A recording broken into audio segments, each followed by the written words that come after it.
The following is a presentation of iRacing on PTR TV. We'd like to thank all of our channel partners for their support. Please like and subscribe to the channel, and we hope you enjoy today's broadcast.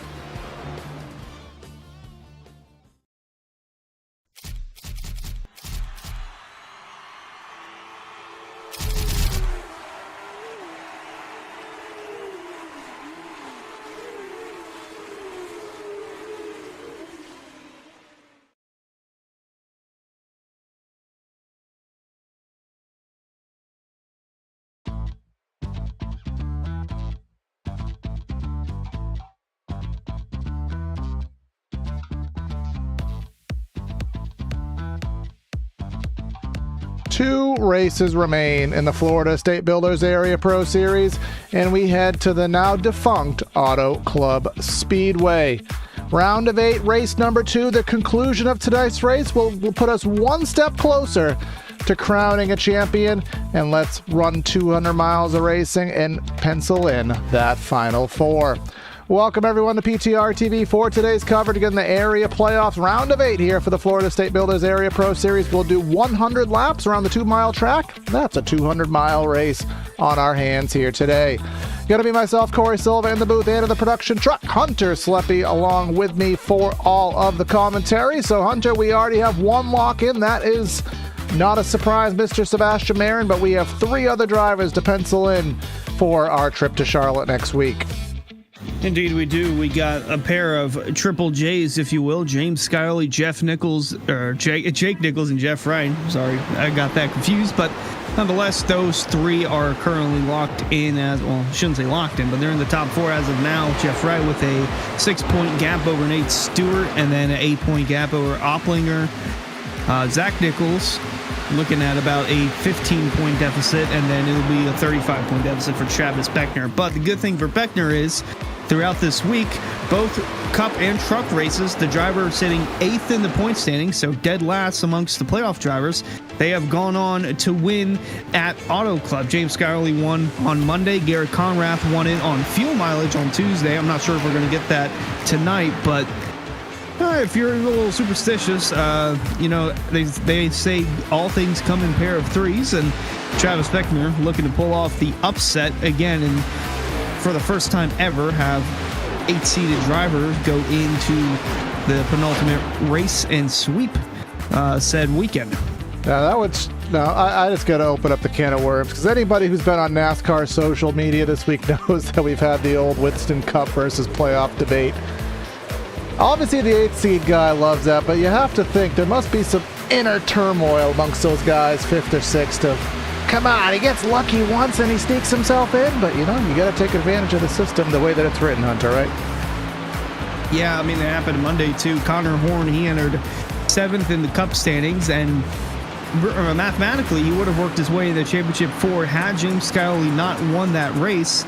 And unfortunately, Skyley did win that race, so it costed Connor Horn a Championship 4 spot, but we can debate about that for another day, as we still have about a minute left in practice. And looking through at the previous history of this track, some of these guys that have won in the past, they are currently here tonight. The last 2 times we were here, James Skyley won in Season 4, Jake Nichols in Season 5, and usually we'll see the winner come from anywhere in the first couple of rows. That's where it's been. Alan Elwood won from the pole back in Season 2. Cameron Hearn, again, the deepest to come from the field to win, started all the way back in 18th, and I believe it was Garrett Conrath on Tuesday as well. He came back from 33rd starting position and won. And not only that, he was caught up in a wreck or 2, had some damage, but got that fixed somehow, and then just stuck with fuel strategy as his only method to win, and it worked out in the end. So we could see that pull off, or we could see that happen again tonight. But if Travis Beckner takes any damage, I'm not sure if that's going to be able to sustain for the rest of the race. Yeah, it'll certainly be difficult, and already seeing here in practice there, Hunter, that the lines at play are a little bit different now. Obviously, the next-gen car that you covered Monday night and the trucks that we mutually covered on Tuesday night, less power, more grip overall.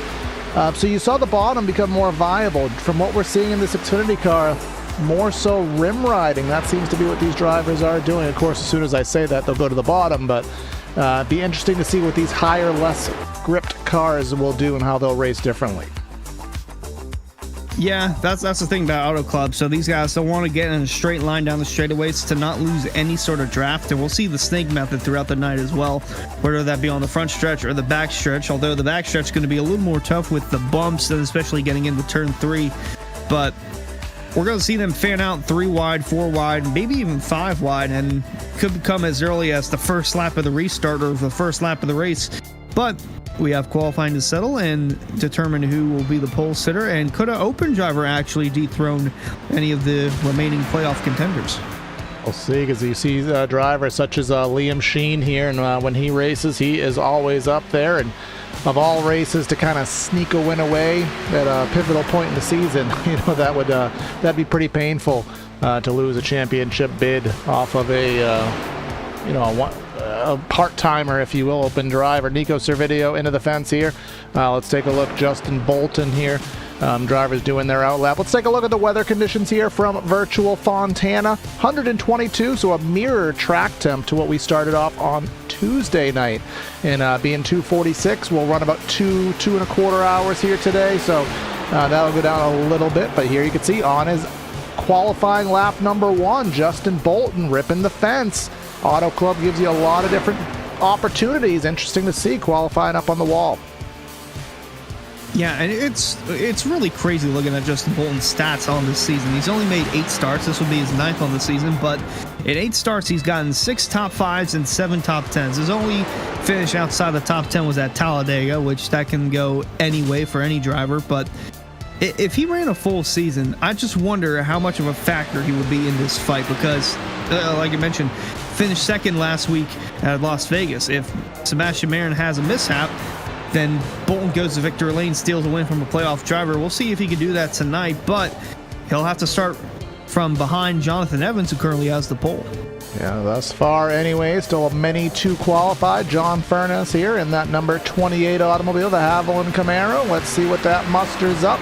An 85, that'll be a third of those who have qualified. Forrest Smith, he is the next to take a lap, but for Forrest Smith, whatever lap he runs will be eradicated, because he will have an EOL that he will be having to adhere to start today's session off. But just for the kick of it, what lap will he be running? It will be a 42, and here comes Sebastian Marin. Look at that 68, top of the board. Or Yeah, not. Didn't register. Maybe he might have tapped the wall on that lap because it didn't register. That's interesting. So that will, we saw a lot of that, Hunter, on Tuesday night, where turn 4 was certainly the trouble spot. These drivers were all kind of funneling into that safer barrier. Not so much off turn 2, but turn 4 really seeming to be where these drivers are struggling, and maybe some safer wall contact there. Yeah, I'm not really sure what the case is there, because the turns are banked the same. I mean, could it be that it's the 11 degrees on the front stretch that could be throwing some guys off, and how close they can get to the wall? I'm not sure, but we could see that happen again. Could be turn 4. Tonight might be the night where turn 2 finally gets to shine and be seen in a bunch of these replays. But we see Liam Sheen on the track, one of his rare appearances in the area, but he's made a lot more this season than in seasons past, so good to see the 92 out there. And again, could dethrone a playoff driver who could possibly need a win to get in, as Braxton DeWeese third quick, but pole at the moment from a playoff driver, Nate Stewart, to the top of the charts. Nate Stewart, of course, the one driver not following. He goes top of the board. Bryce Senesac with a 12. Liam Sheen about to cross the stripe here. That's a 77. Should have put him mid-top 10 status. Philip Groner, a 79. You can see how tight these times are. He'll get right there in the 6th spot. Jake Nichols, top of the board. He is with a 64 to Nate Stewart's 66. Still a few others left to run. Travis Beckner in the 27. Again, he is going to have to do the miracle card, but the miracle card has been played twice this week already. Qualifying, not too shabby. That should put him P4. Yeah, very solid for Travis Beckner. Looking through at his stats from Auto Club, he's gotten 3 top 10s in there. Best finish came second back in season 3. His average finish for this track alone is 7th, so pretty good stats heading into this, and a good qualifying effort should help him in that process of winning. As James Scioli, he won Monday night back against the wall. Couldn't imagine him being dead last in the point standings, but nonetheless, he was able to get the job done and win on Monday to advance to the championship 4 for the Cup side of things. He's 4th quickest now, but pole sitter will be Jake Nichols. And how about Nate Stewart? Again, below the cut line, but not technically in a must-win scenario. Could point his way through. It'll be fun nonetheless to see how that transpires. We showed the points once already, but we'll show them again just for your memory sake, all of you folks watching, and from myself included. Marin already locked in with the win at Vegas. 40 points up is Scioli, 44 for Nichols, 55 for Wright. 6 points, Nate Stewart, that is raceable in 6 points. Opplinger, that's 8 points out, that's runnable. You have Zach Nichols, that's where you start needing some help. Travis Spector, again, the win and in. So we'll really watch that bubble line over the course of the race here. But we'll have about 2 minutes of warm-up, or rather 4 minutes of warm-up here for today's race. And we usually get not too many yellows in this one, whereas Monday and Tuesday we've seen anywhere from 5 to 6 yellows per race. Saw a good bit on Tuesday, but towards the end of Tuesday's truck race, it started to get a little more green flag racing. Had some different strategies come in. That's when Garrett Conrath decided to flip a switch and decide to go all out with fuel savings. So we'll have to see what transpires tonight. Like I said, we usually don't get too many yellows. We did go caution free once back in season 4. Doubt we go caution free again this time around, but you never know. Last season, our last yellow came out with about 56 to go in a 100-lap race. That's about halfway through, so long enough stint to where we could get some green flag pit stops in. As looking at the 48 of Jeff Wright, he'll not sure where he'll be starting tonight, but he will be looking to make himself known in the championship 4 next week at Charlotte. Just a great schedule to cap off season 7 of Ariel, with Cup, Truck, and the Pro Series all heading to Charlotte to crown a champion in their respective series. And I mean, the penultimate round, Auto Club, just so great. Again, unfortunate that it no longer exists. A large portion of this is now a warehouse or just a construction zone, but nonetheless, we still have it in the sim. So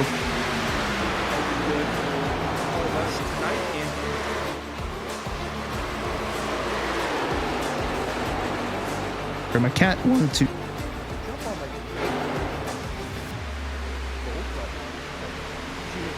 but nonetheless, this track goes back to well. So we got a little bit of a conundrum there. They hit the wall and the session ends. And we'll get our starting lineup going in just a moment from Central Mobile Homes. If you're looking for a small or a large home, a new shed, or a triple crown trailer, let's go over so in a pretty good spot points wise, currently sitting 2nd in points. So we'll have to keep an eye on that 7, and we'll have to keep an eye on the 27 in row 3. Travis Spector going to roll off 5th. Now he's gone. I mentioned it. 3 top 10s and 4 last in points amongst the playoff drivers. Needs to win to get in, but it's been done before this week. Scioli in Cup, and then Garrett Conrath Tuesday night in the truck. So keep an eye on him. And Michael Venable in the 77, going to roll off in the 3rd row, along with Jonathan Evans and Braxton DeWeese in row 4 behind them. And in the 5th row, Justin Sogak will roll off 9th, and Greg Mitchell 10th. All right, I think I am finally back, Hunter. What happened? I went to get my laptop so I could do the ad reads, and I accidentally pulled my headset out, and it screwed up everything here. But we'll run through this. We got Zach Nichols and 11th, Philip Groner in 12th, 13th, and 14th. We will find Jeremy Miller, Brad Slaughter, 13th, 14th. Then we'll have Weishart and Bolton, 17th and 18th. Jeff Wright and Garrett Grant, Justin Opplinger and John Furness, 19th and 20th. And then just to round out our grid here today, Pierce and Day, 21st and 22nd. Senesac and Servideo, 23rd, 24th, and we'll just get through because I think we're only going to have one pace lap. We'll let them all flow through. There's Lakatos, Van Drugman, haven't seen that name, Forrest Smith, Sebastian Marin all the way to the back, and then we have Matt Kemp and then Liam Sheen going to be shotgun on the field here. It looks like we'll get one pace lap for our 100 lap race, 200 miles around the Auto Club Speedway. Yeah, so similar to Tuesday, we only get one pace lap. I think Monday we had an extra one, but nonetheless, it's going to be a fun race. We're going to cut the field from 8 to 4 for the playoff drivers after this one's said and done. Jake Nichols looking to be amongst those 4. Nate Stewart trying to add his name to that as well. They'll be on the front row. The pace car makes a hard left onto pit road, and we're slated for 100 laps from Auto Club Speedway.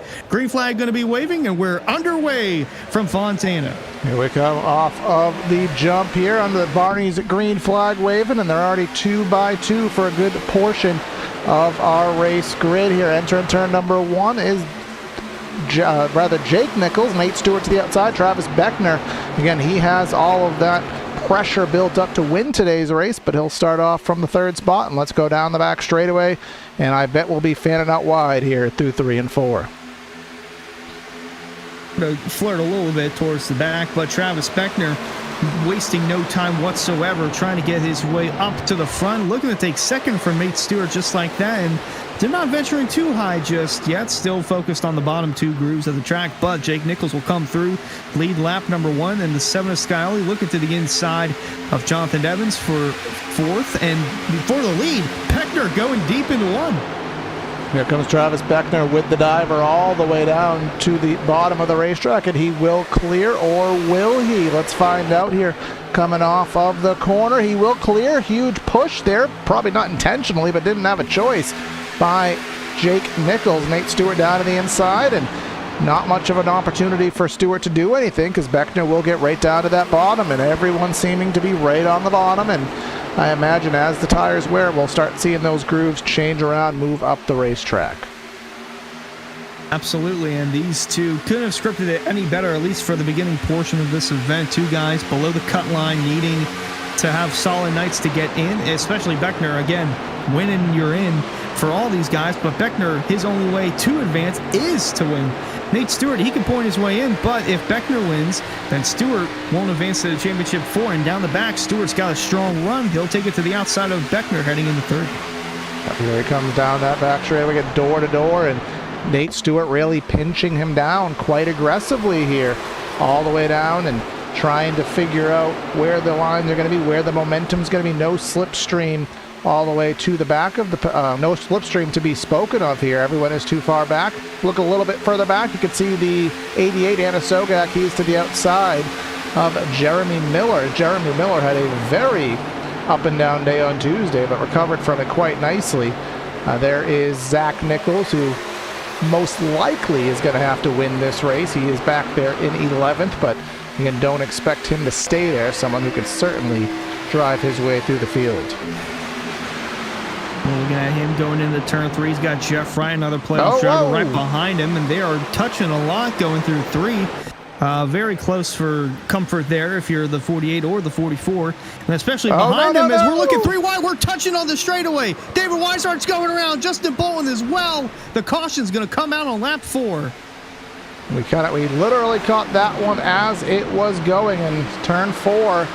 Our standard trouble spot as it has been. Let's go check out our Hendry County Motorsports Park replay, and we already saw it live, but we'll get a more in-depth look at it here. Watch that 48, watch that 29 of David Weishart down to the inside. Opplinger, I think he just got a little bit optimistic there, or dare I say a lot of bit optimistic there, and ultimately it just, as I like to say, coagulated everybody else up behind. One of our playoff drivers caught right in the middle of that. Going to take an onboard look presented by Hendry County Motorsports Park. And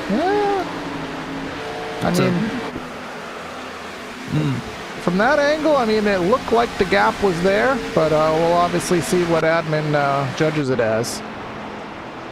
But well, either way, unfortunate break for those drivers, and you just have to feel for David Weishart. Remember, he's had no luck at all, really, the back half of the season. Did have some speed on Tuesday night, but the final result didn't show that. But, and thus far, not having the best of luck. But what we did see Tuesday, Hunter, we saw that these pit crews here have been doing a mighty job this week at repairing vehicles. So not to write anybody off yet who got into an incident. Yeah, should continue for the Pro Series. I'm not sure if it will or won't, but kind of interested in seeing if we're going to get some takers here. I know tire wear is very important for this track again in its lifetime or lifespan. There was never a reconfiguration, so the pavement they're racing on now is the pavement they were racing on since 1998, and some guys being duped, possibly. The front runners at least going to stay out for now. I would assume if you're back behind the top 15 or so, Sebastian Marin might as well come in and pit. He's already locked into the next round. He's going to come in with a hefty full of drivers, including Casey Lacasse in the 50. And Sebastian Marin, Zach Nichols again, only 4 sets of tires, which sounds like a lot until you see how much wear there is. And it does appear as such that most of these drivers in the pits are just topping off, which makes sense. If you watch Tuesday night, Garrett Conrath literally ran out at the line, had to have his teammates push him back around. So you don't know when that last caution's going to fall. We saw the fuel end up stretching maximum 43 laps on Tuesday night in the Truck Series race. We weren't privy to anything here today. I don't know if you did, but I would have to garner that it's probably around that same figure. Indeed, as the top 16, they have stayed out, so no additional fuel from Nico Silverio up to the leader, Nate Stewart.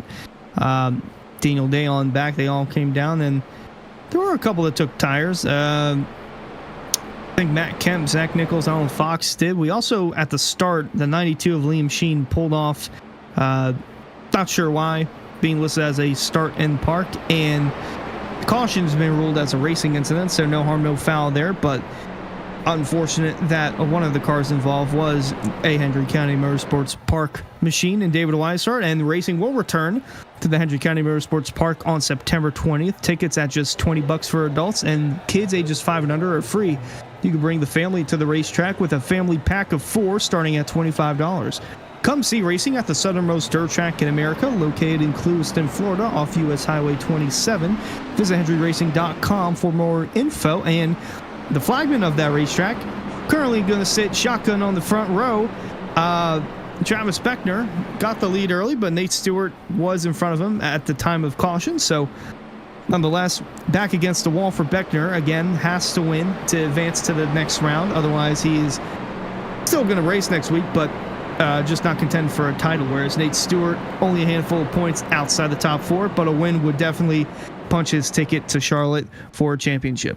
Yeah, exactly that. Just trying to get yourself sorted out here, and not too much you can take from Auto Club, obviously being a much flatter, wider track than Charlotte, but obviously a good run here.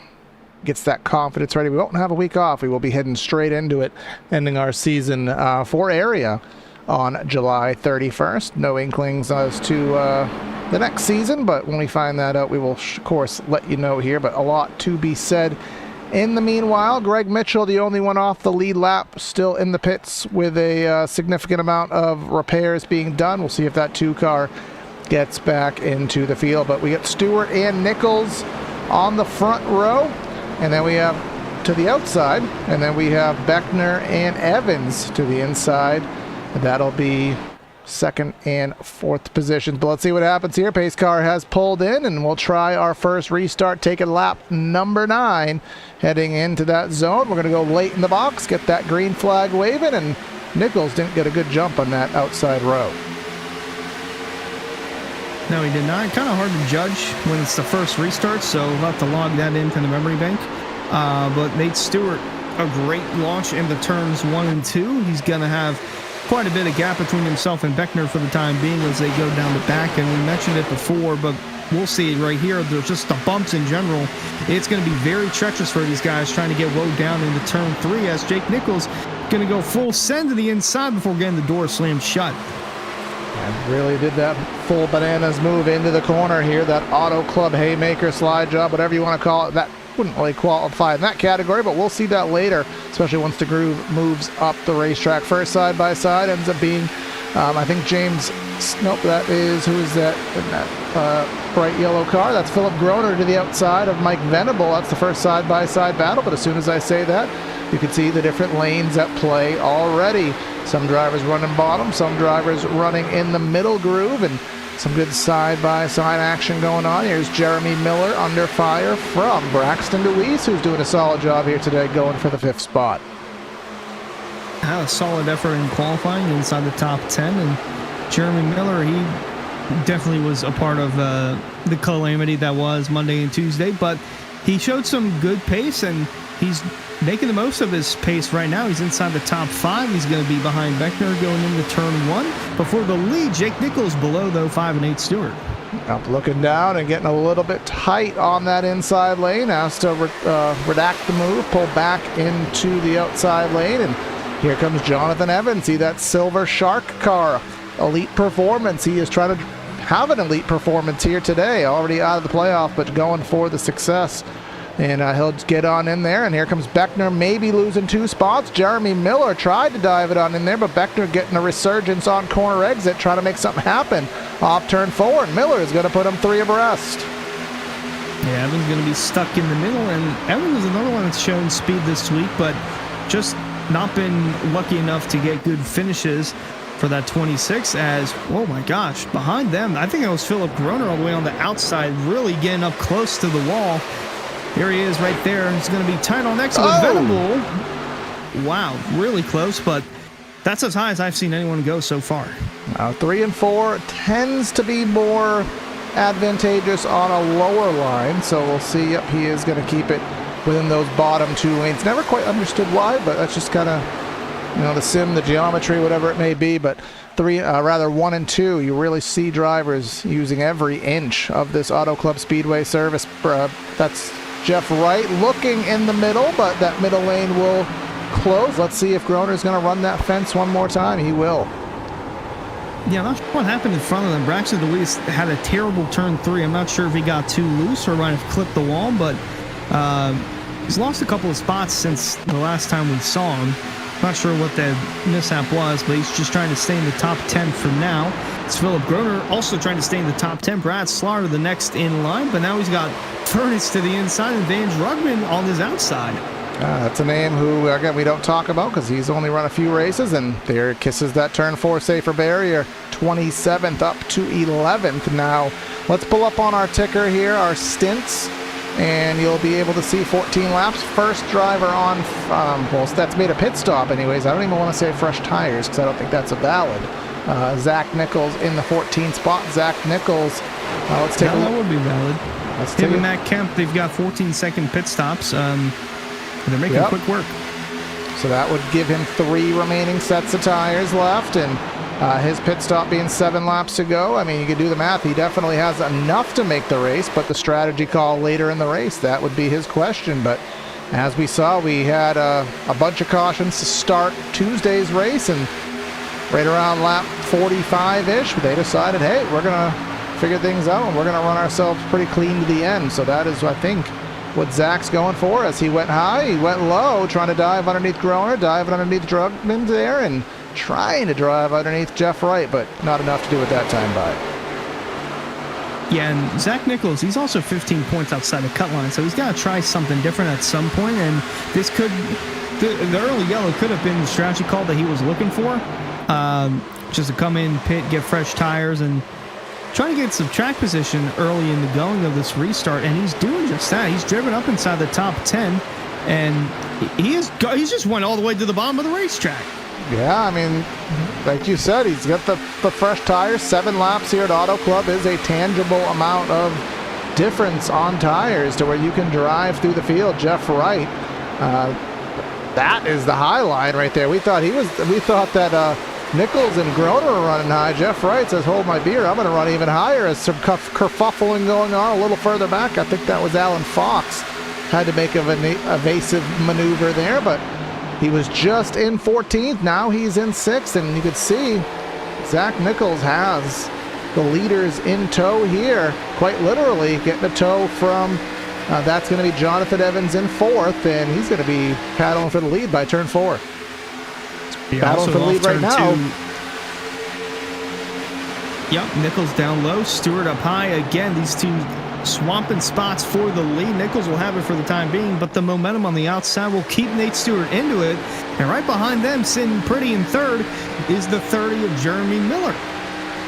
Miller having a great run thus far.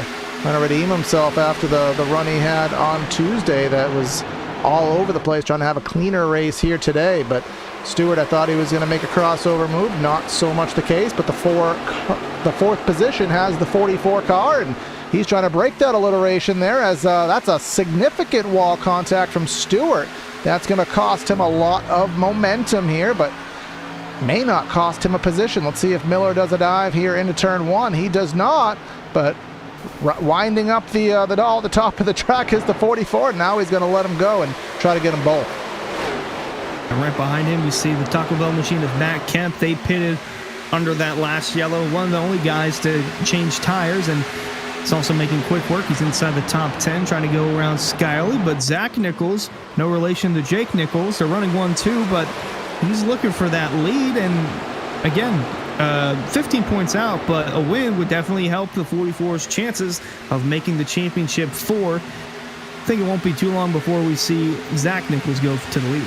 Yeah, just as you say that, just as you finish that thought, there he goes, and he definitely dove it on in there, and he has the grip to avail that move and make that happen. You can see that as you talked about, Matt Kemp, that Taco Bell car, running the outside lane, the outside not being as widely run as we're wrecking down the back, all the way to the bottom of the track. That is Daniel Day. Bryce Senesag. We'll see what happened there. Luckily, Auto Club has hectares upon hectares of asphalt to play with here, but 61 PTR TV amp car. Oh, who was that? That was Brad Slaughter.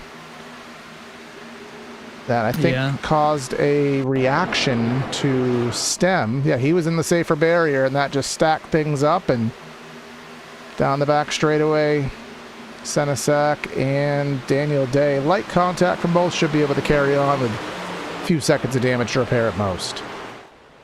You mentioned it earlier that maybe tonight's the night turn 2 gets its glory in the replay department, and so far it has 50-50 with that and turn 4. But I was going to say the guys, they're coming up on corner exit. It's almost like they're having to yaw their car out a little bit too much whenever they're on that outside lane, just to avoid hitting the wall, and that could create some contact for the rest of the field as they're turning off the wall into other cars that are not expecting them to go down low. But that case, just the 8 getting in the wall, Daniel Day nowhere to go, and Bryce Senesac just frustrated with the season as a whole.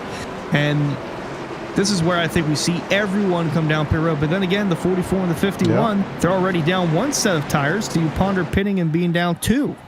I mean, the only way that strategy works is if this race goes very green to the end, because that leaves them 2 sets. They would need at least 1 for fuel in a full 4 tire set on a fuel stop, and then I guess that still leave them 1 strategy set. So I think they have no choice. Matt Kemp, you can see the back of the shot there on the right side of the screen. He had to back up, but let's take a look. I don't think he has a choice. Nichols, yep, there goes the Goodyear's on. So both sets going to be, well, half of the sets for Zach Nichols and Kemp are going to be used, and for most of these guys it's their first set of fresh tires, and like you mentioned, it needs to go green in order for Zach Nichols and Matt Kemp to pull out some solid finishes, as we're 4 wide coming out of the pit road. Yep, and Jake will keep the lead here. So after our first caution, and you already spoke of Hendry County for us, so that is checked off. But if you are looking to spice up your next meal, of course, you could check out Rick's Hot Sauce for some of the best sauces in South Florida. This Lokahatchee Classic, Golden Garlic, Palm Beach Pineapple, South Beach Heat. The Rookie of the Year battle is sponsored by Rick's Hot Sauce in the Area Cup Series. 1 race to go. I'm not sure who is leading that, but Stay tuned to next Monday's broadcast. You'll hear who wins the championship, but probably who wins that Rick's Hot Sauce Rookie of the Year battle, rickshotsauce.com. I can probably go ahead and tell you who's going to win that one, and that is John Hall, because he is a rookie and he's in the championship 4. Oh, and that's just the thing of being a quote-unquote rookie is, remember, you think of a rookie as someone who's inexperienced, but a rookie is someone who's inexperienced to area. It is not a testament to their overall sim racing skills. So maybe a rookie in one capacity, but obviously he knows how to wheel a sim car. 100%, as was the case whenever Jake Nichols at one point was a rookie. Him, Jake Matheson, Logan Clampett, a number of guys, pro drivers are coming racing the area. They're not a rookie by any means on the sim, but in the league as a whole, they would be considered a rookie. And Jake Nichols has just done a marvelous job since he's joined area in season 2, and he's looking to become a champion once again. Not only in the cup side of things, but also in trucks and possibly the pro series. So looking to go for a clean 3 for 3 next week, but you got to survive Auto Club tonight. It will restart on the front row, and he'll have company with Zach Nichols on his outside. That would surely be something to add to your resume there and be proud of for years to come. A series of a sanction that has this much talent to even have the opportunity to go 3 for 3. That's amazing, let alone even winning all 3. That would just be unfathomable to even think about. But we have a Nichols versus Nichols row number 1 here. Jake to the inside, Zach to the outside. Nate and Jonathan Evans will compile row number 2, but watch out behind that. Jeremy Miller, he has been very aggressive with the moves, as has Jeff Wright. Travis Beckner there, Skyler to the outside in that Geico zone on the loud pedal. Let's get racing here. Lap 22 coming to 23, and Nichols didn't do too bad of a job on that outside, being Zach. Well, he's jumped down to the bottom immediately, and now and Nate Stewart's probably going to be in the... No, he's not going to be in the middle. He'll be low, but Zach Nichols, yeah, got away with that restart pretty okay. Jumped to the bottom, though, and looking to regain the speed that he once had on that last run as they go down the back. 2 and 3 wide. That's Jeff Wright all the way down low. Braxton DeWeese in the middle, and then to the outside, Van Drugman in the 45, still climbing towards the front.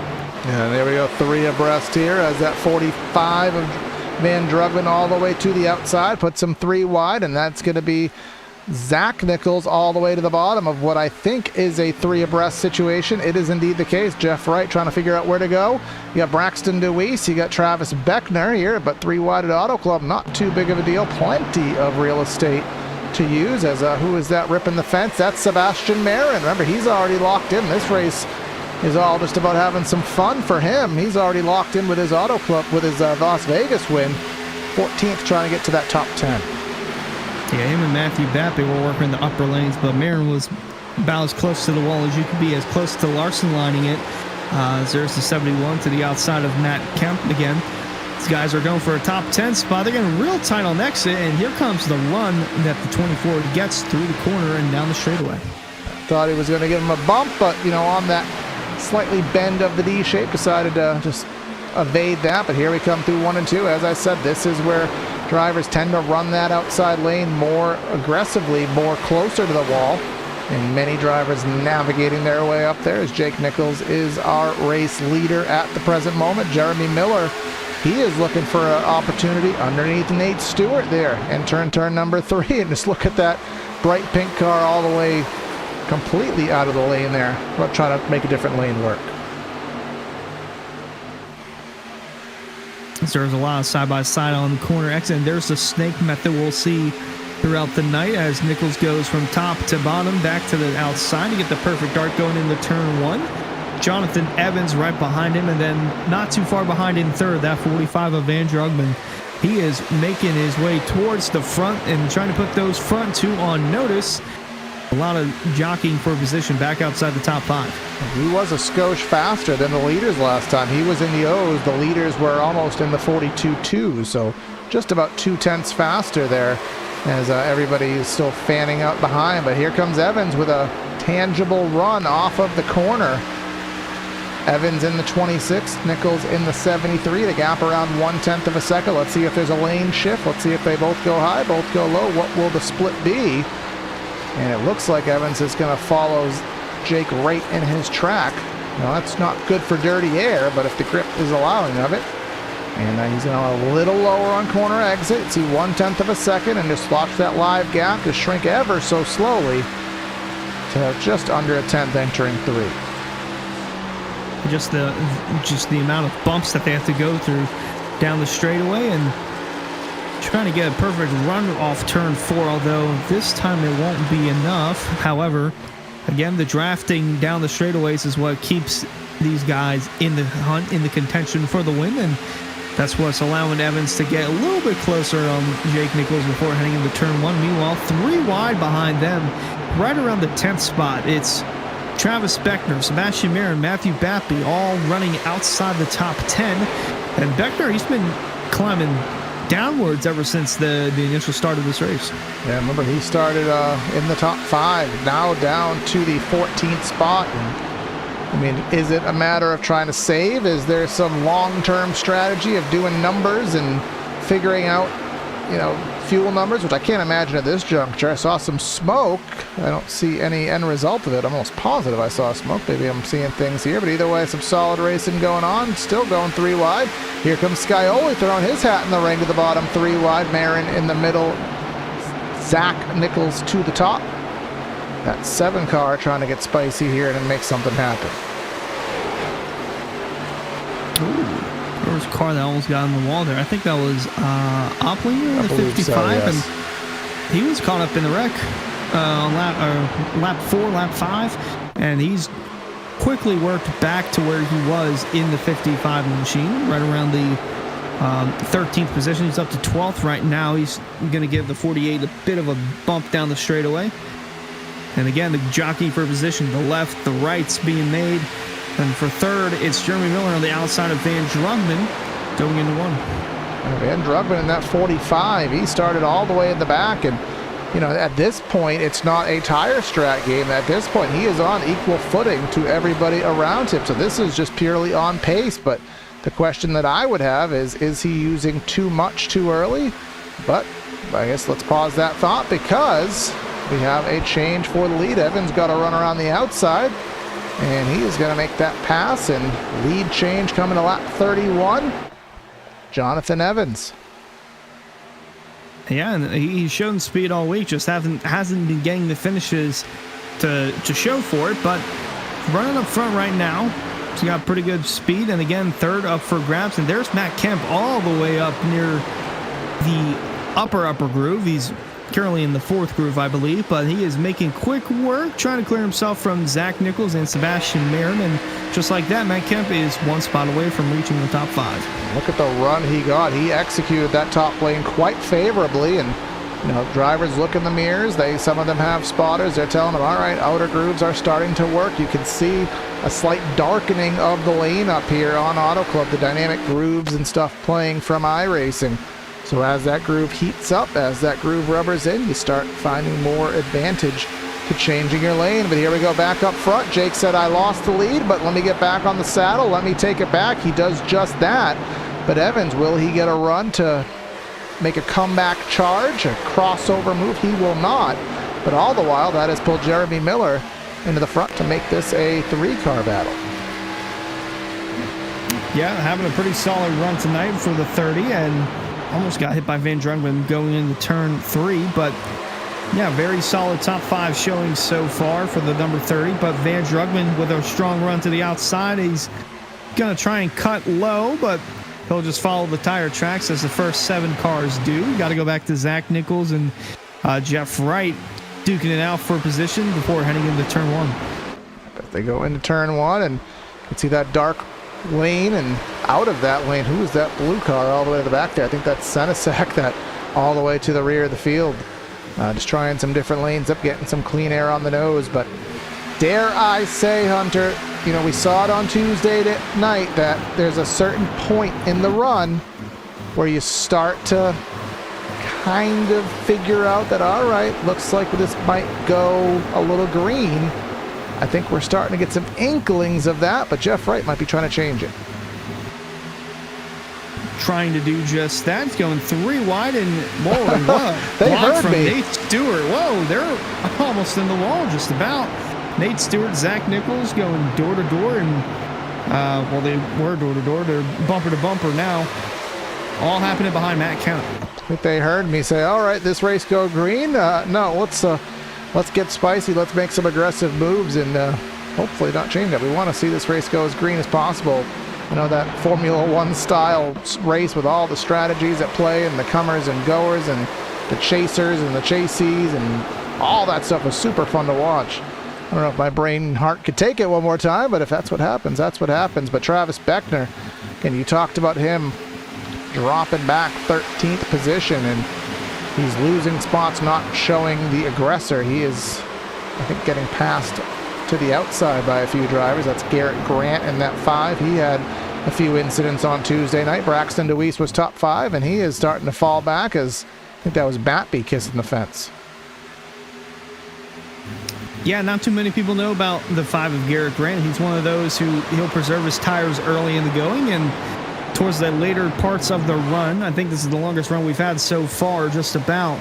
He's quickly working his way towards that top 10 spot. We saw this at Nashville, where he had one of his best runs of the season. I mean, just master at preserving the tire. Him and Jake Nichols, one of the top guys to do so, but he's closing in on that top 10 spot. Meanwhile, Matt Kemp, he's inside the top 5, looking to take 4th away from Van Drugman on the outside of the 45, heading down the back.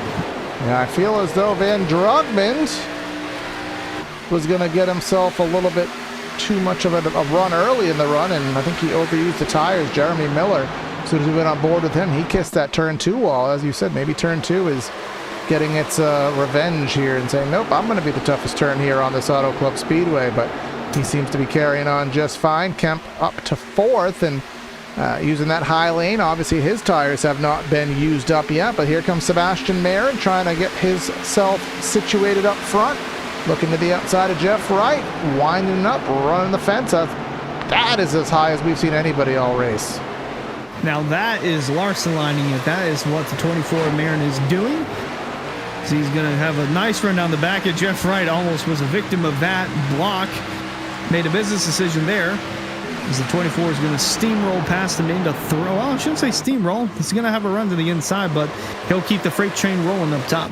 Yep, all the way, even kissing that shadow line, and that's where the speed is. I mean, it's really hard to make it work, but there's a shadow all the way up against the wall where that, you know, just naturally where a shadow comes, and where there's shadowed pavement equals more grip because there's less track temp there, but that shadow is so narrow that it takes some brass cojones to get yourself to run that high, and Sebastian certainly trying that out. Zach Nichols, he's running a little bit higher than some, but not where Marin is, as Jake Nichols, our leader, slightly pulling out to 0.2. I mean, slightly, because it was 0.1, so now it's 0.2.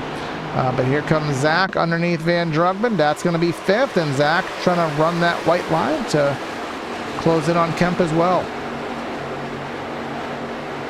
Again, Zach Nichols going low. He's trying to make up as much ground as he can, but with the playoff field being as close as it is, I mean, Travis Beckner is the furthest back of the playoff guys, and he's 14th. So, Jeff Wright,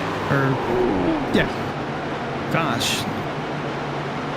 Garrett Grant and Nate Stewart both fighting for the same piece of real estate, and Grant is dead sideways, Tokyo drifting the exit of turn number 2 there, and surprisingly didn't lose any time really from that. Still right to that rear of Nate Stewart, if not nearly in the rear. Now the 71 of Batby, he was trying to run the outside, and Grant kind of took that away from him at the same time as well. Take advantage of the wheel spin that the 5 had to use a little extra on the exit of turn 2. So that will be for the 11th position, and Grant's going to try and stay firm heading into turn 1, but Nate Stewart holds on to that 10th position. James Schuyler just cruising along in 9th, but the 05 looking to get a run. Meanwhile, for the lead, once again, Jake Nichols and Jonathan Evans going toe-to-toe. Yeah, I think that was a different line there. I think Jake ran the top, and maybe Evans decided to run the bottom, because You'll gain, time just by the distance, but it's when you get to the corner exit where you run that bottom, you'll lose all of the time that you gained. And I think that is what happened there, because that gap instantly just went back to where it was at around 2.5 tenths of a second. Let's go back and see Travis Beckner, I think, still losing some spots, down to 16th now. You see Opplinger, who had some issues earlier. Alan Fox working his way up. Philip Groner, who is really headed the wrong way as well on that 11 outside the top, nearly out of the top 20. And just to show some guys we haven't shown all race, Daniel Day, he spun out. Senesac, he spun out. We got Anna Sogak, Casey Lakatos here running by his lonesome. Forrest Smith, Nico Servideo, David Weishart all the way back here, and Justin Bolton running by his lonesome. Last car on the lead lap in 29. Yeah, Bolton caught up in that first caution on lap 4 and hasn't quite recovered since then. Meanwhile, recovering into the top 3 is Sebastian Marin, below the 30 of Jeremy Miller, and behind them they're duking it out for 5th. But up front, there's too many battles going on in the Auto Club. Yeah, I kind of need a 5-camera setup here today, given everything that we're looking at here at Auto Club. As look at the bump trap from Miller to Marin down the back straightaway, and as you've alluded to many a time, those bumps, very easy to bump someone the wrong way and lose control of the car there. But Evans seems to have ebbs and flows of when he gains, when he loses, and it seems like he is in one of the ebbs right now, so to speak, where seems to be gaining. Maybe the tires had to cool down, maybe starting to figure something out, as that gap went from a little bit over 2 back down to the mid 10th second bracket. Just as I say that, it goes up. Well, we're seeing the field start to spread out a little bit more, starting to see some separation from at least the front 2. Third on back, it's still somewhat tight. It's this 3-car battle for the top 5 spot. Then even behind them, the 05 and 8 Stewart, the 48 of Jeff Wright, still inside the top 10. Pappy holding on to that 10th spot. He's got a good run coming up on the 05. Using that momentum, and as I was saying, there's a certain point in the race where you kind of transition from, all right, this is a pack race, this is a race where a caution can come out at any moment. As Van Drugman, he learned something from Marin, and he's going to go all the way up 6 lanes up to the wall, try to make something happen. But you turn the switch, nope, he's in the fence, that's not going to help. But you turn the switch from, all right, this could be a wreck at any time, to, all right, we're strung out now, everyone's kind of running cordially, I got to switch to a green flag strategy now. And I think that these drivers may have to be at that point already of, all right, we got to start coming up with a green flag strategy to run this thing out. Indeed, as the run continues to go, and this is the longest run we've had so far. Braxton DeWeese and John Furness almost wrecked on the front stretch. That was a little bit too close for comfort there outside the top 10. Meanwhile, they are still, and Braxton DeWeese is running the Larson line through 1 and 2. Good look at that from his onboard shot. Now 2 seconds of lap time already here in this stint, and this stint is about 24 laps in, so we'd estimate at most 20 more laps. That'll put us lap 65, and that lap 65 or even 60, somewhere in that ballpark, should be a one-stopper. If we full fuel this out, makes you wonder, maybe someone tries to do 2 and see if 4 fresh tires and 2 stops, maybe that could work. Yeah, very well could. We're fastly approaching halfway, even with 2 yellows to this race. On board with Van Drunman, looking out the rear. So I'm on to that 5th spot, but he's got Nat Kemp behind him. He's got the 44 Zach Nichols approaching with a strong run. They're touching back there. I'm not sure if anyone clipped the wall or not, but Kemp's going to give the 45 a bit of a push going into 3. Yeah, Matt Kemp having a strong run here and keeping that position. Zach Nichols, remember, he had basically taken the lead, and because he had pitted on the first caution, drove all the way up to lead on fresh tires. Caution came out, equalized everything, kind of threw the plan that he had. So now he is hoping, as we said, this race does go green. He is at a 1 tire set deficit to the rest of the field, as is Kemp and a few others. So he needs this to go green, which it seemingly is at present. But it takes away the advantage he had, and he needs whatever advantage he can, being, I believe it was 7th in the points, about 20 or so off the cut line. Yeah, 15 behind the cut line heading into this race. So, I mean, he had to do something different. And, I mean, it's worked out quite nicely. In track position, he's gained since then. He's stabilized right around that top 5 cushion. Him and Matt Kemp, they've basically stayed inside the top 10 ever since. Everyone's gotten equal footing from that second yellow, as some bobbing and weaving back there. That's Matthew Bappy trying to enter the top 10, but Scioli's holding him back. And, well, it was just these two, but now a third name has entered the fray, and that's Sebastian Marin, as Jonathan Evans looks to the inside of the lead for Jake Nichols.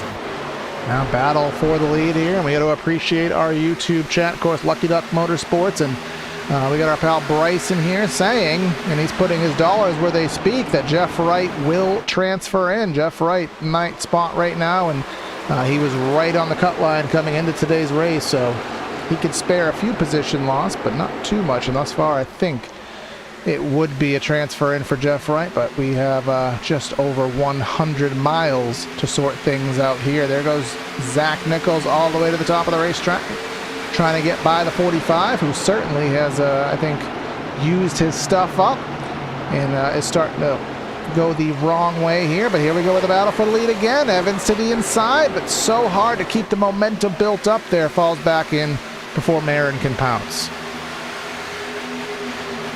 Yeah, 0.3 of a second separating these guys. The 73, the 26, and the 24. Rim right in that outside lane, and we saw a good look of it back there. Just the different lanes being run: the middle, the bottom, the second bottom, the third high. There's so many lanes to choose from when you're driving in the corners, and then the straights are the same length, so you can go all the way to the bottom, all the way to the top, and run the middle if you want. But if you want a good approach at the corner, you're going to want to go all the way outside, as we've seen that time and time again with Jonathan Evans trying to stay in second. Sebastian Marin put up a good fight, but now we'll tuck in line down the back. Yeah, I think it's just a matter of, running the top and getting the momentum and maybe throw the Auto Club slider, or in the case of Jonathan Evans, all right, Jake might be running middle high, but he's not running high, which means I have space to go even higher than him. But you could see the momentum, the run from that lane did not overcome the distance he ran, which is the math equation that makes the top work. Distance and speed. Well, speed has to overcome distance. And here you come. You're taking some distance away, running the bottom. You get the position, but now you lose the speed. And that's just the battle here that you run on these multi-groove tracks, trying to figure out where to go. Yeah, and there's the rare occurrence where we see the snake method somewhat being used. Down the back and into 3. Nichols going to run high, Evans low, Marin even lower, just a tad bit. You can run on the apron. It's been done before, time and time again, in the real world and in the sim. Meanwhile, almost 3 wide in the back. Van Drugman trying to steer clear. A 5th from Zach Nichols, Nate Stewart, and James Scioli. Good group of playoff drivers. And then Matt Kemp and Bappy rounding out the top 10. That's indeed the case here. Jeff Wright, I just talked about him. He is now outside of the top 10, so dropping a little bit further back, probably for comfort here. But here comes James Scioli sliding on the bottom of the racetrack, trying to keep that 7 pointed. You can see the inside starting to go away.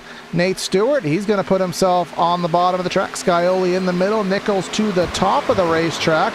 Let's see how this fans. I think we're almost 4 wide for a brief moment here. We are.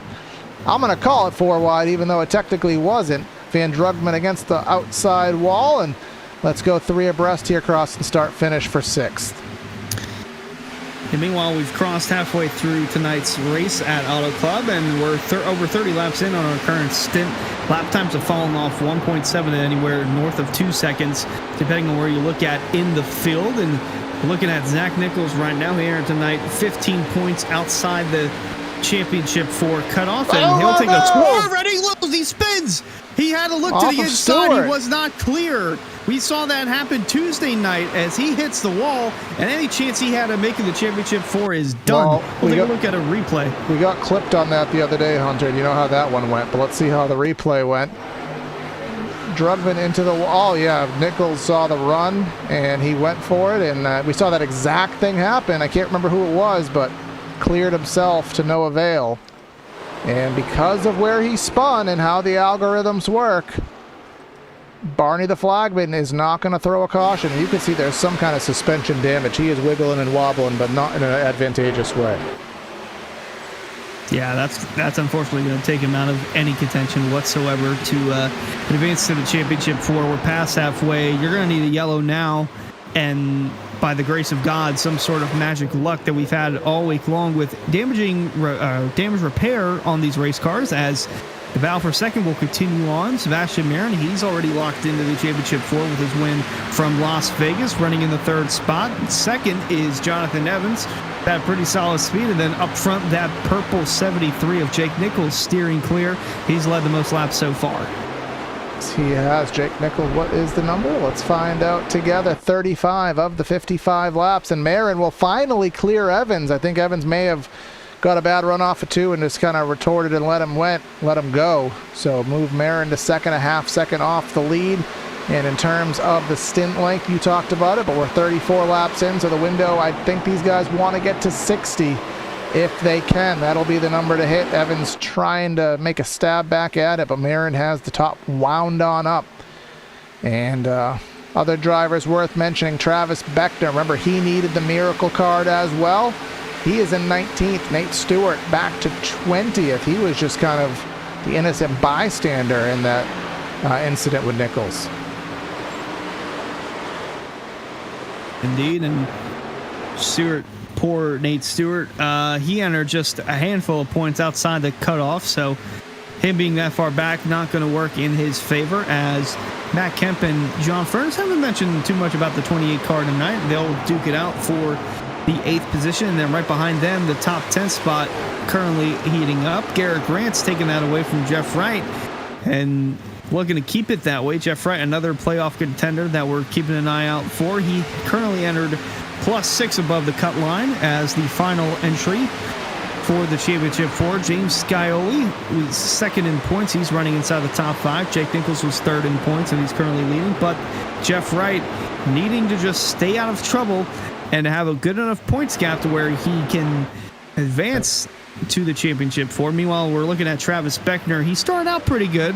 He's trying to become the 3rd driver this week to win from 8th in the points. Getting a report of damage, and you can see it to his right rear quarter panel. Wouldn't have thought that the right rear quarter panel, the spoiler and everything seems intact, but you can see that dent to the right rear. There must be some kind of spoiler damage that's inhibiting, hurting his downforce, hurting his speed. So unfortunately, that will hinder his results here. But heading back up front, Marin has taken roughly a 10th out of Nichols' lead, but it is stabilizing out at around 0.4 of a second. You can see the gaps that are starting to build here, so we are certainly trending green here at the Auto Club Speedway. If you're looking for something to listen to on your way to work tomorrow, or while you're doing laundry or any errands, you can check out the High Banks podcast. 2 blue-collar guys, Nick and Alex, talking about NASCAR and more. They've done a myriad of episodes. Episode 228 features league owner Jacob Bell, but they've also done some more and a lot of recent information in NASCAR to discuss, and I'm sure they have some interesting opinions on it. The High Banks podcast on Spotify.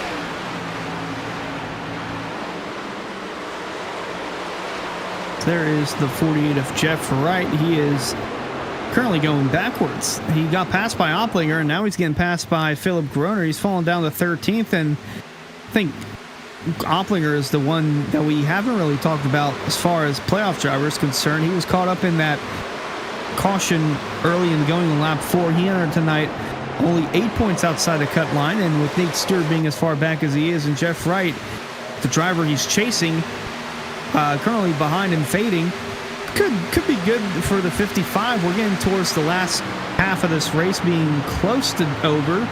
Garrett Grant, Matt Kemp continue to duke it out for position. Less than 40 to go when we cross the stripe next time by. As long as he doesn't mess up on pit road, which we're going to be coming up on pit stop shortly, could be all well for the 55. Who's that to the inside of the raceway there? I saw Brad Slaughter. Brad Slaughter, yep, 1 lap down. So Slaughter has made his pit stop along with Bolton. Both of them were well behind the 8 ball here today, but we got the old cat and mouse game up front right now. Marin closing in, showing a little bit more speed than Jake. So which one wants to pit first? Whoever pits first is going to gain 2 seconds just via the fall-off game. So does Jake want to pit first and get that 2-second gap because Marin's faster, or does Marin want to try to get him that way and force Jake to have to pass him? I wonder which one it's going to be, or maybe they pit on the same lap. Yeah, very well could be. Slaughter was the first one to come down pit road. Again, we are about 40 laps in on our stint, the longest run of the night so far, and probably will be. If we get a yellow now, they won't replicate another run as long as this. And up there, you're seeing the 8 of Slaughter go to work on those that are inside the top 5 with the fresh tires. So they do matter, especially on an old surface like this. He's driven past the 30 and the 7, and he's looking to do the same to the 26 of Jonathan Evans. And to him, it seems like these guys are just standing still. That's the difference between new and old tires. I mean, look at the gap he's created just from turns 1 and 2 alone. Yeah, just watch this. This is the leader. This is the important pass for me. He's the free pass right now, but as we always talk about, it's better to be on the lead lap than to be the free pass. Marin to the bottom. Does this mean Marin is coming in? It does not.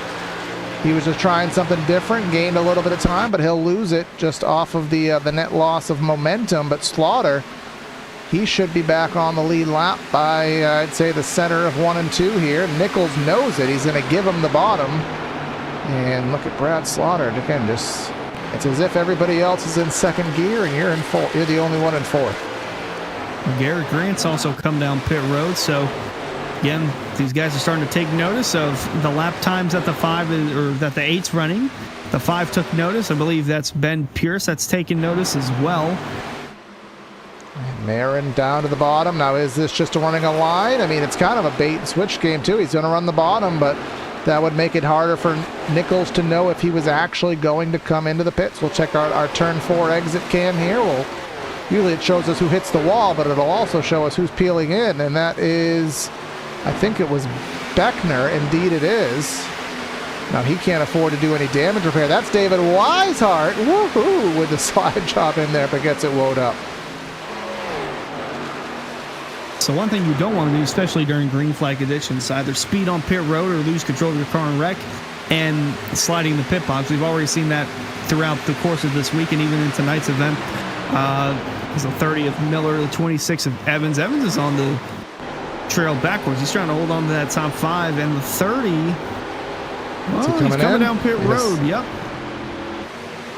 And there's going to be a number of guys behind him that are coming as well.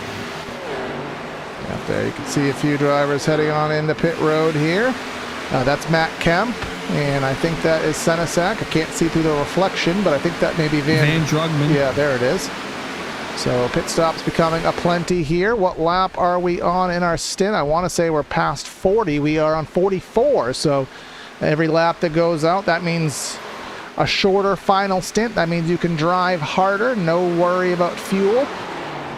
Most everybody, well, everybody has tires. Some drivers will have 2 sets of tires additional, but even the drivers such as Kemp, even the drivers such as Zach Nichols will have 1 set availing. And look at Marin, look at Nichols. My goodness, they both went in full bananas, and you have to wonder if they both made the speed limit. That's going to be interesting. That really is. Because if both of these guys get caught for speeding, that changes everything about this race. Look how far back Marin came in there. If he made that, I don't see it. I don't see how Marin could have got that much out of it and made it. But he is also Sebastian Marin, and then he did it. Because if you speed on entry, you're stuck in for an additional 40 seconds. So obviously him exiting his stall means that he made it. That's incredible right there. And yep, there goes Jake. So talk about 2 experienced guys that know how to get every last thousandth of a second out. There you go. There's Daniel Day. Here's Jeff Wright. Opplinger. Venable, a name we haven't talked about too much today. A couple guys behind that as well. There's Furness exiting the pit. Scioli and Evans in. And I think that should basically round us back. Nate Stewart. Is he pit? No, he is not. He is praying. Remember, he was in that caution. Well, that wasn't a caution, but could have been with Zach Nichols. So his only chance, and you can kind of see the splitter on that car is a little bit kerfuffled up from that contact. So he is just praying to those up above, give him a caution before that fuel tank runs out. But I don't think the odds are in his favor. Yeah, just any little bit that can get him just an extra lap with the tires. If this does go green to the end, don't want to slide in. And he'll get through just fine. So Brad Slaughter will cycle through as your new leader. Garrett Grant will be second, and then he'll have a hard-charging Jake Nichols behind him in third. Yeah, so Brad Slaughter has gotten the lead solely off of the fact that he pitted so much before everybody else. He used that massive tire advantage to drive himself from however far back he was into the race lead. And now he is enjoying a 4-second lead over Garrett Grant, a 4-3rd-second lead over Nichols. And look at the gap that Nichols acquired over Marin. You saw how close they were on pit road, but a massive advantage that Sebastian has had to deal with now compared to the 73.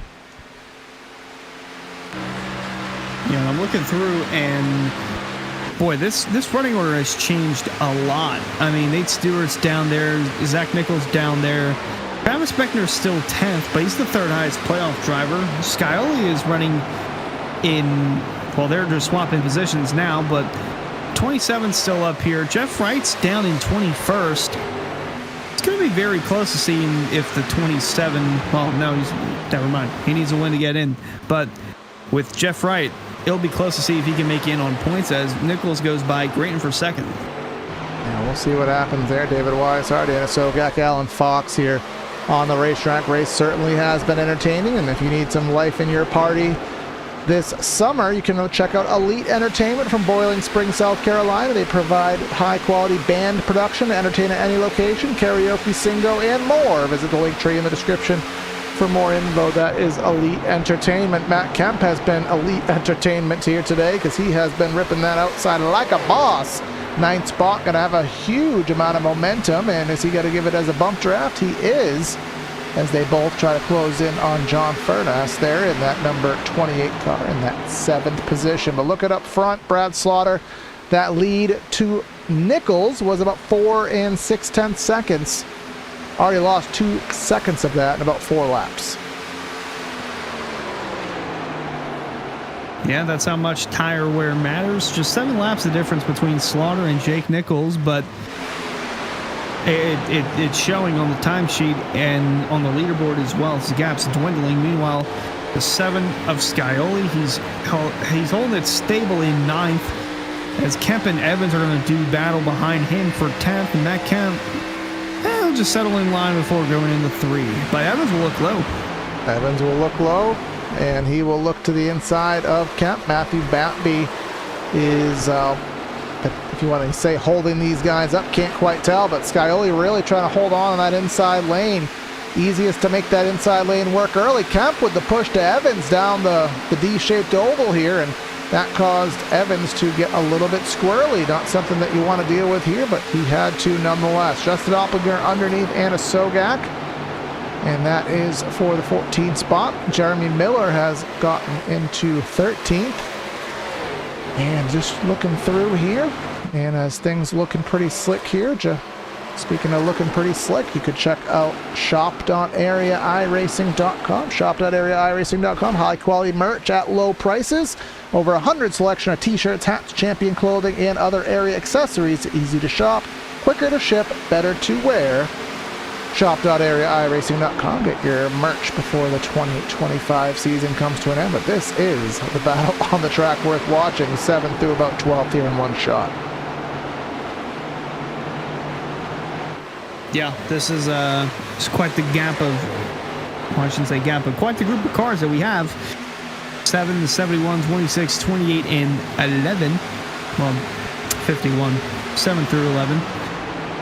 But solid night so far for the 7 of Scioli. Still climbing up on the leaderboard, closer to the top 5. Meanwhile, the 48 of Jeff Reich over around David Weishart. He's all the way through. Yeah, he's in 16th spot. Remember, he was outside the top 10, and up here we go up front. Missed it already. I was watching that other battle, but as expected, Nichols did get by Slaughter, and those fresher tires of about 9 laps, and overall just the faster pace that 73 has. He is back to where you'd expect him to be.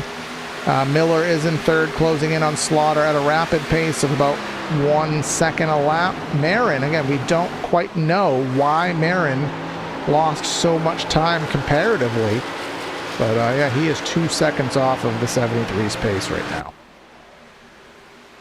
And he was ironically 2 seconds slower in the pit lane compared to the 73.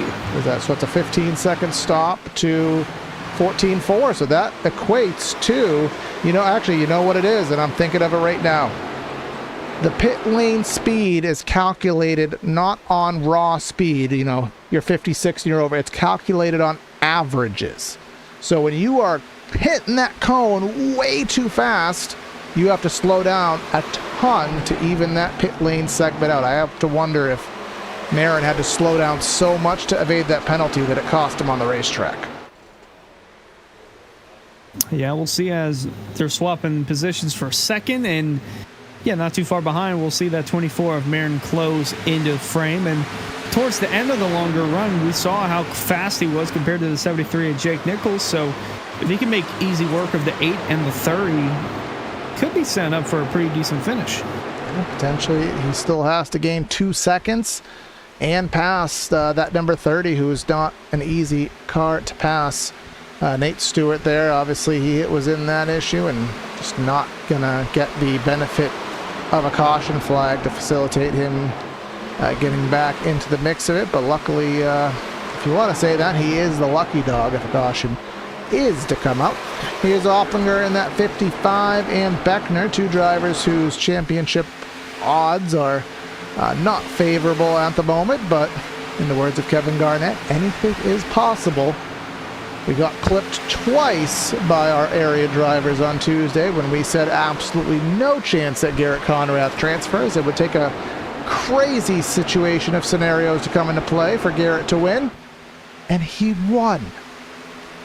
I don't see those dice on the table here today, but after what happened Tuesday, I can't make any calls early. Yeah, this is going to be really close. There's the 88 and the 11 duking it out for 14th on the track. Behind them, we see the 48 of Jeff Wright again closing in. This points battle is going to be really tight all the way down to the last lap. Now, you would know this better than I, Hunter. Now, is this something that traditionally would get updated during the course of a broadcast, or would this be something that we have to follow socials for? I don't think we'll have to wait too long for it to where we have to follow socials, but we should know roughly a few minutes after the checkered flag if I think the right people are here. Yes, so we'll know pretty much shortly after the checkered flag of who is in and who is not for the championship 4. And obviously, sometimes there's a post-race scrutiny that has to get done, but this race has been relatively green, so I'm not seeing that. But what we are seeing is a battle for the second spot. Marin ripping the fence as he has practiced many a time. Jeremy Miller going off the bottom, and look at this momentum build up. Now here is the moment of truth. Can he clear? Will he dive it on into clear? Will the 30 pinch him down? Answer is no. He's going to dive to the bottom, and I don't see Miller being close enough for a comeback charge here. He will not. So that's Sebastian Marin up to P2, coming to 20 laps to go with a 2.2 second deficit to Jake Nichols. They both pitted on the same lap. So this is a pace. This is solely a race of pure pace. Yeah, and Miller's kind of hoping this thing runs green to the finish because this would be his best finish of the season. He's only got 2 top 10s. They came at I believe Talladega and Nashville. Nashville, I think, was a better one. He finished 7th, so doesn't even have top 5 on the season. So if he can stay in the podium, you can talk to him after the race and ask him how his race went. But for the time being, Bappy will try to get around John Furness for that 9th position. And In front of them, it's still a little single file. They're slowly trying to reel in the 5 of Garrett Grant. Yes, they are, and we will say admin has confirmed that points will be up as soon as the points platform allows them to update them. So we'll get that hopefully tonight. But his estimate, admin's estimate, is that barring a crazy of situations here, Jeff Wright should, given what we've seen tonight, be comfortably locked in. But again, can't write anything down to the fat lady sings, as they sure like to say. Jonathan Evans, 6th place, digging for more. Slaughter is going to kind of pinch him in there, of course, on those older tires, as Slaughter is to the inside there, and Van Drugman's going to try to take the opportunity. Evans didn't get off the corner well. Here comes a bump draft. I think they're just going to both work together to get by Slaughter. Yeah, the tires are fading on the 8 of Slaughter. That's the problem with being one of the first ones to come down pit road. The longer the run goes, your tires are going to be worn more than those that pit later. 23 laps compared to 16, 15, 17, just from what we're seeing throughout the top 10. They do have their tendency to fall off quicker, so the 8's going to try and stop the bleeding, as Bappy is close and charged, as is John Furness and Garrett Grant. Battle continuing on here today. We've already talked about a few of our partners. Just to bring up one more. Actually, did I cover them all? Lead Entertainment, High Banks Podcast, Rick's Hot Sauce, Shop Area iRacing. You did that. So, yeah, we've actually covered it all. Now, the only thing we didn't cover is I didn't cover Twitch. So if you are watching on Twitch, I know the season is ending, so I'm actually not quite sure if I should be pitching this, but I will anyways, because it's on my ad read. $5 a month for the subscription there, and you can get access to your custom emotes, earn double points, get yourself merch for free in due course if you are subscribed on the Area iRacing Twitch. I know the season is ending, so I'm not sure what's going to happen there. Perhaps we'll find out in our chat here, but either way, thank you for watching on Twitch. Subscribe if you're watching on PTR TV. Corey and Hunter in the booth here for the penultimate race in the Florida State Builders Area Pro Series here. Closing in on our championship battle for Charlotte next week. We've had only 2 cautions for 6 laps, 7 liters, 10 lead changes, and Jeff Wright in the Pepsi Mobile has the fastest lap of the race at 41.601. Yeah, and entering tonight, that's usually our average for yellows here. 2 yellows for 6 laps at Auto Club, and kind of long enough run to where we can go and have green flag pit stops, and then we'll have a long enough run on the second stint for these guys to finish. There's Casey Lucatis. Actually, that's not Casey. That's Daniel Day in the 61. Weishart back there not having the speed that he showed on Tuesday. I don't recall him having an issue here today. I just don't think he has the speed in that number 29 here today. Yeah, looking through. Back in 20th, maybe. No, I don't see any damage to it, but yeah, just not having the speed for that number 29, our Season 1 Cup champion David Weishart. But Jeff Wright back 15th spot. That battle has ceased, so it seems as though as we'll just kind of let you get the full shot, the full scope here. Pretty well spread out here over the course of 85 laps at Auto Club. Multiple pit stops, a green flag cycle, different tire strats, tire stint lengths. Pretty well spread out as somebody is going full bananas into the pits. When I say full bananas into the pits, that's Alan Fox. Yeah, that's a strange one, but see if he continues or if he calls it a night. I'm not sure. That was a weird entry. Yeah, he is. Yeah, he's taking tires, so not sure what the call is there, but of minimal significance. But Jake Nichols, again, leading this down. Somebody who this season has obviously been a player to watch out for. Does have 1 win on the season, which, if memory serves, that wasn't that far back ago. Comparative, he does, James Scioli, his teammate, does have 1 win. Sebastian with 6 wins on the season. Nate Stewart did have a win, but his odds of transferring are basically 0. But this is surely going to be a battle to watch next week. The Titans of the series, Nichols and Marin, going for that title. Very hard to pick one between the two. Yeah, that's going to be very interesting. Depending on how the rest of the week goes for Jake Nichols, but yeah, he's got some pretty stiff competition with Sebastian Marin, and then don't count out the 7 of Scioli because he can turn it up a notch whenever need be, especially if a championship is on the line. Having a solid showing in 4th, trying to reel in Jeremy Miller for 3rd. A reminder that Scioli's 1 win on the season at Kansas. I mean, Kansas is not a Charlotte, but it is a moderately banked 1.5 mile track, so that is what we are running at Charlotte. Charlotte a little bit higher banks, but anything that can give you confidence of, I did this, so maybe I can do it again. That would certainly work in the benefit of Scioli. Charlotte track, 24 degrees of banking, multi-groove for the most part, but it is a narrow track. It does lead to, and I don't have the area stats, but I noticed from common knowledge, it does kind of lead to being a little bit more caution just because of the tight nature of it. So easy to get caught up in other people's mistakes there. So hopefully we'll have a good clean championship race next week, but we can't call that because we still have 12 laps to go, and this is the best battle on the racetrack. It is for 5th, 6th, 7th, and 8th, all within about a half a second. Yeah, it's still up for grabs and possibly a top 5 spot too. The 26 currently holds that. Jonathan Evans, solid day. Van Drugman, he's had a very good day. He's been inside the top 10 for a large portion of this event. John Furness, Matthew Bappy there, having good efforts as well. Garrett Grant, a really solid job in 9th. And then Matt Kemp mentioned it. Him and Zach Nichols, they pitted early to get an advantage on the track, and yellow came out about 15 laps after their first pit stop. So when they merged with the rest of the field, that's pretty much where the 51 has been since then.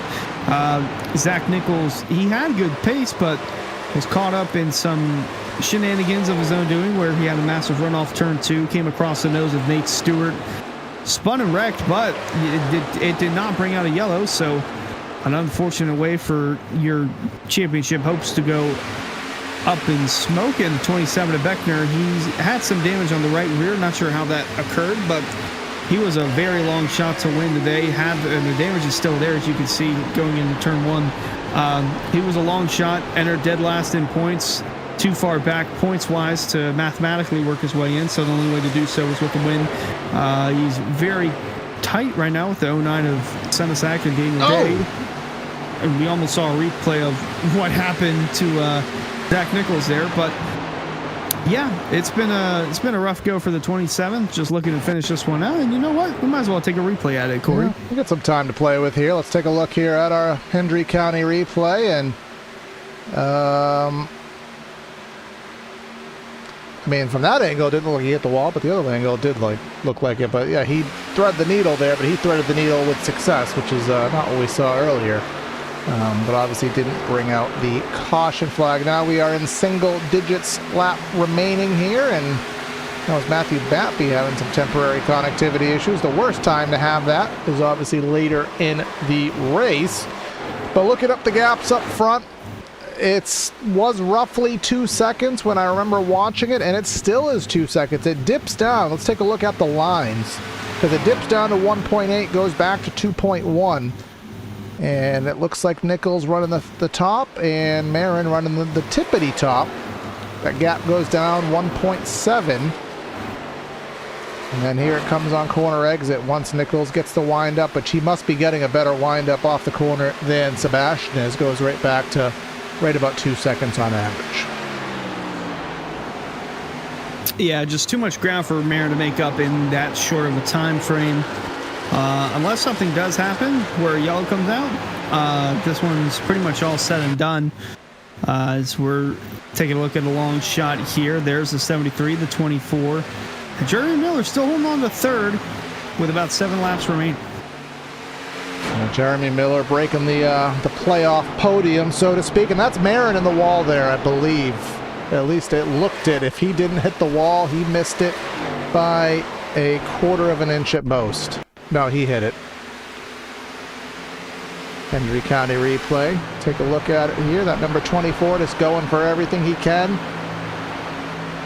Just But that's just a little kiss. I don't even think he lost any time, because if you look at the live gap on the ticker, it's right where it was. So if anything, maybe the car turned a little bit better from that contact.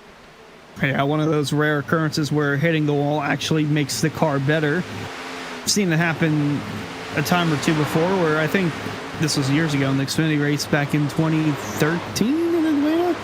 Kyle Busch was racing in it. He hit the wall with his car, and all of a sudden it became better, and he won the race. And at Bristol here, at least on the simulator, that tends to be the case as well. And a lot of leagues have had to make rules at Bristol that you can't yeehaw the wall, get that car right where you yawed out and then use the wall as your brake to kind of keep the car pointed. So the wall can be advantageous, especially in these carbon fiber bodies where they don't bend as much. But so the gap is, I would say on average, it's going down ever so slightly, but not enough to cause a battle to happen within 5 laps. Fuel should not be a discussion for anybody. We won't be running more than about 37 laps for the majority of the field, so it's just going to be a matter of situating things out. We got Sebastian locked in with his win last week. We have seen to be Jake Nichols locked in with the win. We have James Scioli with a sizable buffer. He will be racing for the playoffs, presumably. And then again, we are looking at Jeff Wright, who got the run he's looking for to get confidence built for a championship, but at least tentatively, he does have that 4th spot.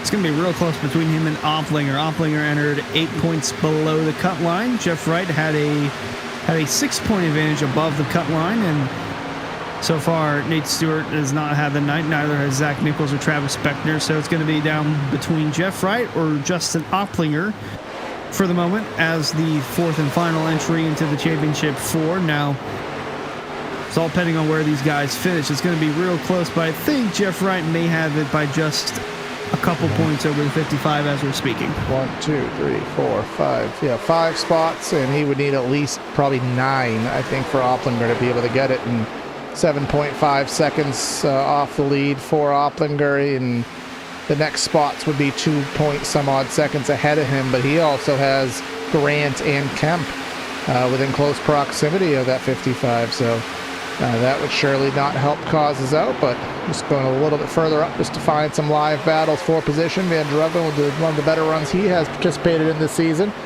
He is in 6th, looking underneath Evans in the 26 car.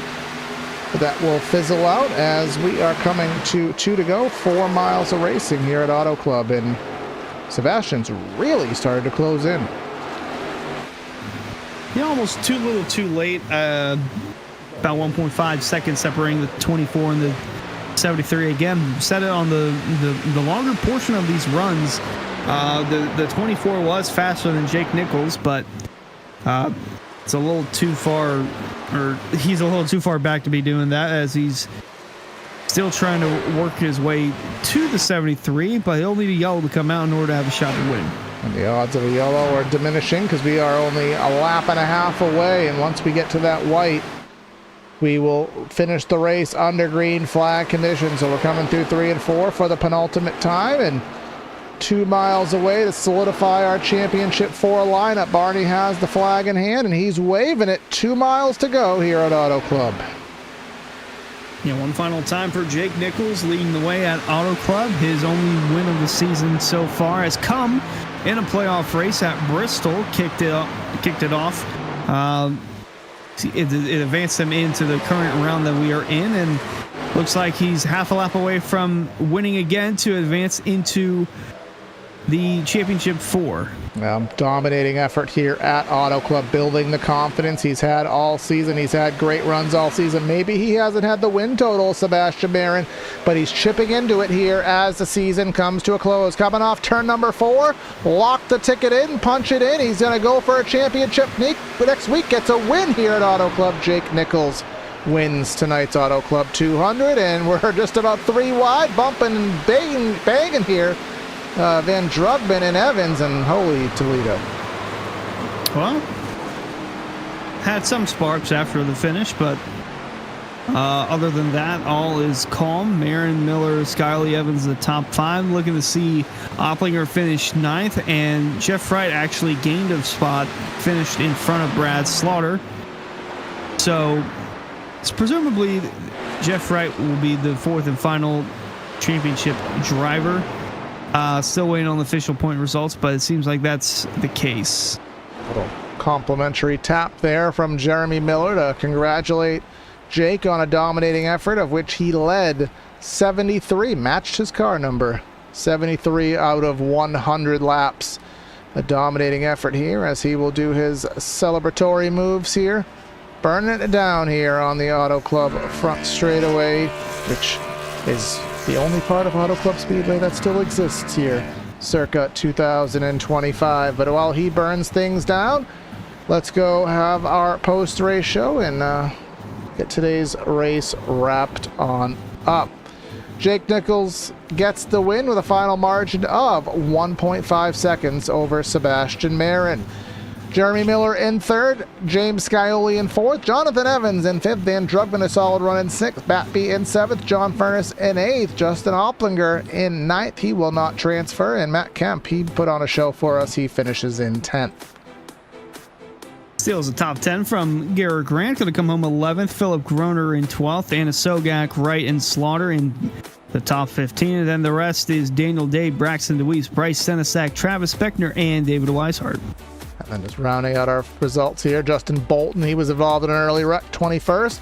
Ben Pierce, 22nd. Venable in 23rd. And then we have Casey Lakatos in 24th. Nico Servideo. Nate Stewart, innocent bystander of a wreck, didn't have the caution to recover, 26th.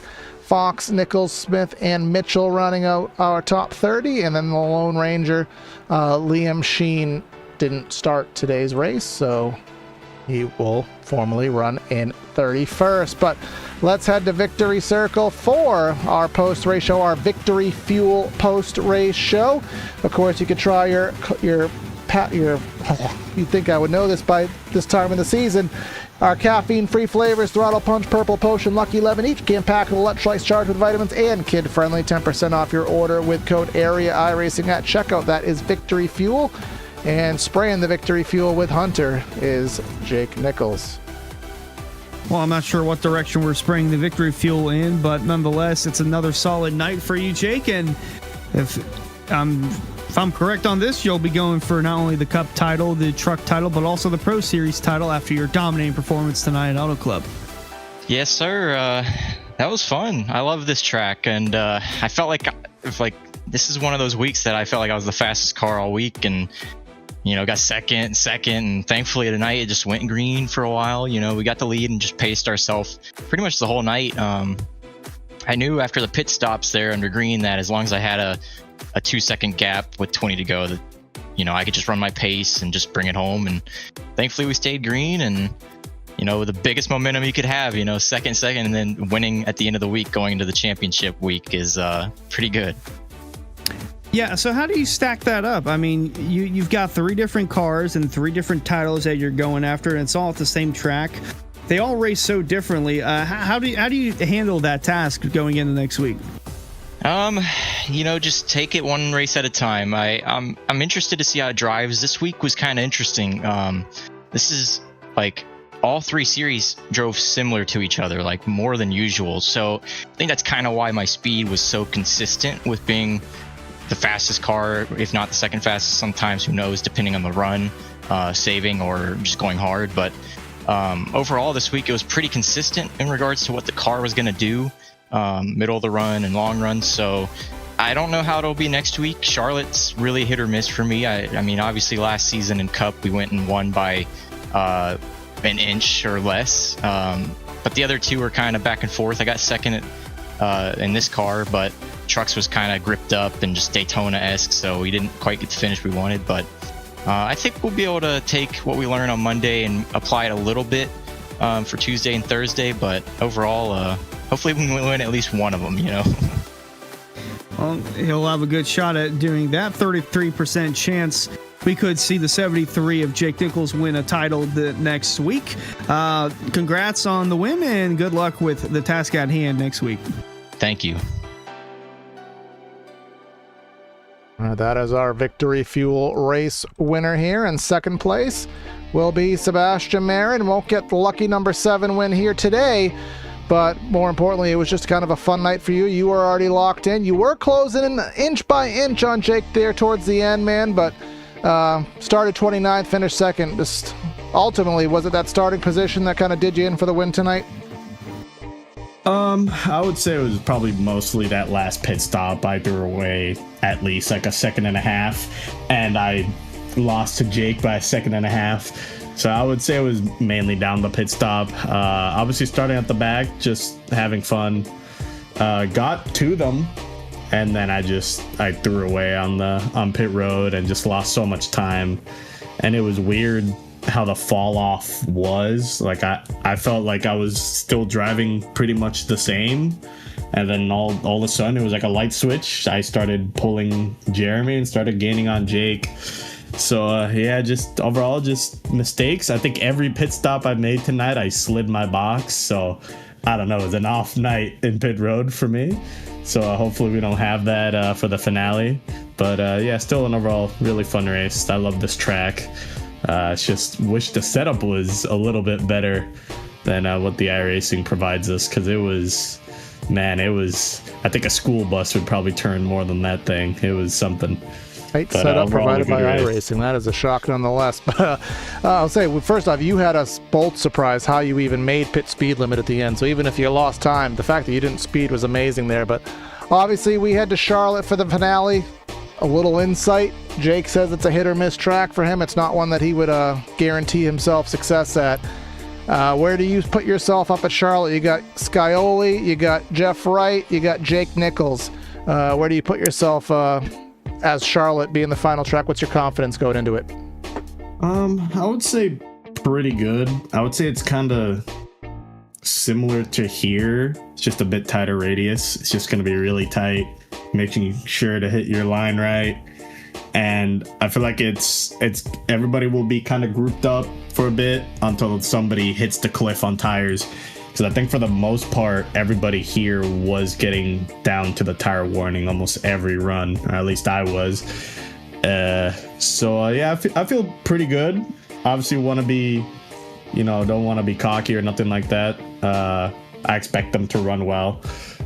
So we'll see. I'd say I feel pretty good, but I don't want to be overconfident. So hopefully we don't have any issues next week. Everything goes well, and whoever comes out up front, is the winner. So definitely looking forward to it. All right, man. Well, I know you got a lot of practice to do and unwind after this one, but we'll see what you can do next week when all the money's on the line. So congrats on a solid run tonight.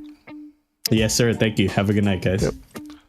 And then last but not least, wrap things up, Jeremy Miller, not a playoff driver, but a great run nonetheless. And Hunter will have a word with him.